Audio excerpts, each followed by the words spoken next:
Aqua రంగంలో syndicate వ్యవస్థ రాజ్యమేలుతోంది. ఆరుగాలం శ్రమిస్తున్న అన్ని నష్టాలు. ఒక పక్క మేత ధరల పెంపు, మరోపక్క రొయ్య ధర తగ్గింపుతో రోజు రోజుకు ఆర్థికంగా నష్టపోతున్నాం. ఇక ఆత్మహత్యలే శరణ్యం అంటూ కొన్ని రోజులుగా ఆందోళనలు చేస్తున్న ఆక్వా రైతులు అమలాపురంలో రాష్ట్ర స్థాయి సమావేశం నిర్వహించారు. మరి ఆ మీటింగ్ లో ఏం నిర్ణయించారు? అమలాపురంలో ఆక్వా రైతుల అత్యవసర సమావేశం ఏపీలో హాట్ టాపిక్ గా మారింది. సమస్యల పరిష్కారం కోసం పట్టు బిగుస్తున్న ఆక్వా రైతులు క్రాప్ హాలిడే యోచనలో పడ్డారు. ఫీడ్ రేటు పెంపు, రొయ్య కౌంటు తగ్గింపుపై కొన్నాళ్లుగా నిరసనలు చేస్తున్నా ప్రభుత్వం పట్టించుకోవట్లేదని క్రాప్ హాలిడే ఆలోచన చేస్తున్నారు. అంతేకాదు ఉద్యమ కార్యాచరణకు కూడా సిద్ధమవుతున్నారు.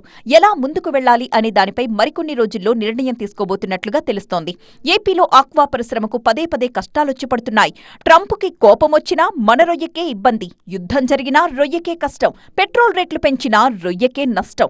ఒకవైపు ఫీడ్ రేట్ పేరుతో కంపెనీలు సిండికేట్ అవుతున్నారు. అదేమని నిలదీస్తే రేటు పెంచడం ఆపి కొనుగోళ్ల సమయంలో కౌంటు తగ్గించేస్తున్నారు. ఇన్ని సమస్యల నడుమ సాగు కంటే వదిలేయడమే బెటర్ అన్న ఆలోచనలో ఆక్వా రైతులు ఉన్నారు. ప్రభుత్వానికి కొన్నాళ్లుగా తమ బాధలు విన్నవించుకుంటూనే ఉన్నా అదిగో ఇదిగో అని తాత్కాలిక మాటలే తప్ప చర్యలు లేవంటున్నారు ఆక్వా రైతులు. ఇక పరిష్కారం కాకపోతే క్రాప్ హాలిడేకి వెళ్లే యోచనలో ఉన్నారు. దీనిపై నిర్ణయం తీసుకోవడానికి అమలాపురంలో సమావేశం కూడా నిర్వహించారు.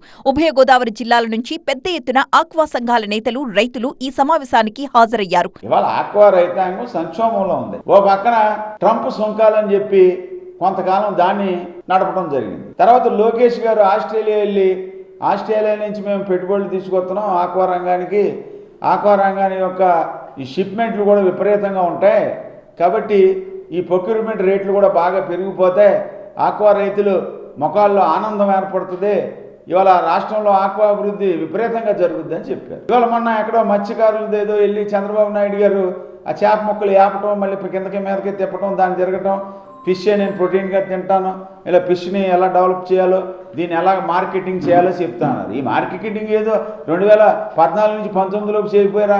మొత్తంగా ఆక్వా రైతుల మీటింగ్ పై ప్రభుత్వం ఎలా స్పందిస్తుంది? ఒకవేళ స్పందించకపోతే రైతుల కార్యాచరణ ఎలా ఉండబోతోంది అన్నది చూడాలి.